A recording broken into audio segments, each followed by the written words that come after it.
Hello and welcome to another episode of Low Tech Health. Let ourselves translate expert knowledge. Tonight, is Meatless, Eatless Mental Mushroom Monday, and we're going to discuss something that's not necessarily in the inpatient healthcare field, but it is a very important part of spiritual hygiene, psychological welfare, and overall mental well-being. It's called a locus of control. Now, the locus of control is how you determine reality, basically. We have efficacy, and that is the effect our body has. We are agents of change. We have agency, and that allows us to either increase this ability of efficacy. Agency is the ability to do things that are not linear. We can change in an instant. We can uh, we can drop an old habit and start a new one with a little thing called internal locus of control. Now, there are two variations of this locus of control, and someone can either have an internal locus of control, which is the belief that the things that have happened, I have a say in. Now, there are things that happen around that are to me, but as far as the things I can affect with my agency and increase my efficacy, those are within my internal locus of control. So, with a strong internal locus of control, you find what is external, what is outside the forces of your control. Gravity, rain, things happening, having to be flexible. You can really only change and decide how you will react. You do not have control, and that is something we learn in very stressful situations, pushed to the brink to a point of exhaustion that is near death.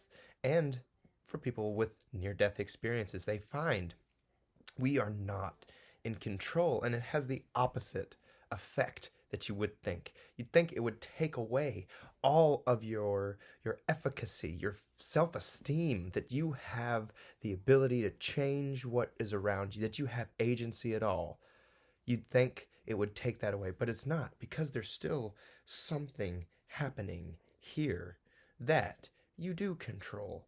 When you throw a baseball, you don't necessarily control the wind, the speed of the direction that it is going, and all you can do is control your body and how you throw it. There's no movement at the end after you throw it to try to edge it over this way.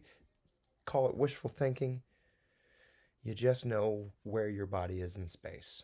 So increasing this internal locus of control will drastically improve mental well-being. It is a major neurological stabilizer, because we have language that is defeating throughout the day. And I saw something that was really cool on a social media website that I will not just promote, but it's not the F word or the I word or the T word, but it's something called an ant, which is an automatic negative thought, not brought on externally, but it is something that has been warped and conditioned to be a response that protects either an ego or some sense of safety.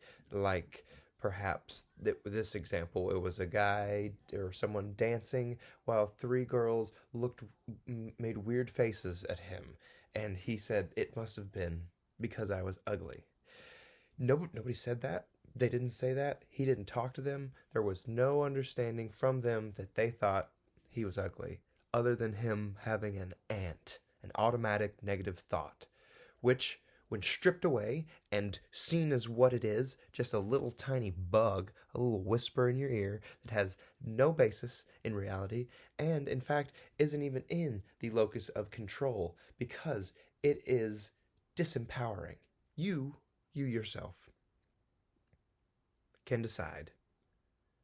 You have everything you've ever wanted, because everything that ever could be is right now. And as far as goals, hope, will, wishes, wills. I want to remind everyone to think ahead and plan backward. See yourself on your deathbed, age irrespective, whatever it is. What do you see? How did you get there? And figure it out.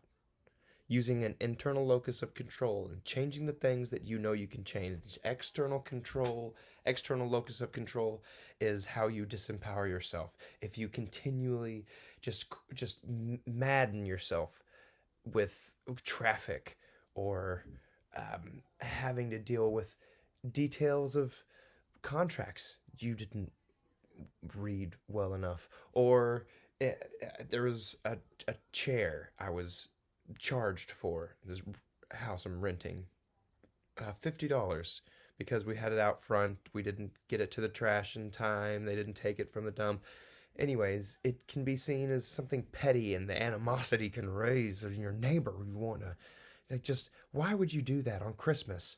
Why would somebody be so mad and make us get charged $50? But I don't think that way. For whatever reason, insane it might be, and over imaginative, I like to think in an opposite direction, in that maybe there's somebody's trying to sell their house right now because they can't afford it, and it's going to be going for $300,000 in that neighborhood because there's a piece of furniture on someone else's property depreciating the entire area. Instead of 350,000, 300,000, I cost them $50,000. I will gladly pay the $50 and deal with it and relearn and condition myself to not do things like that because they may impact someone very negatively. I'm not the victim in this place. I'm the student. And if you think learning a lesson is getting a spanking, you have an external locus of control. Thank y'all for listening. I'll see you tomorrow on Let's Talk Tickers on Taco Tuesdays. Let's get crazy.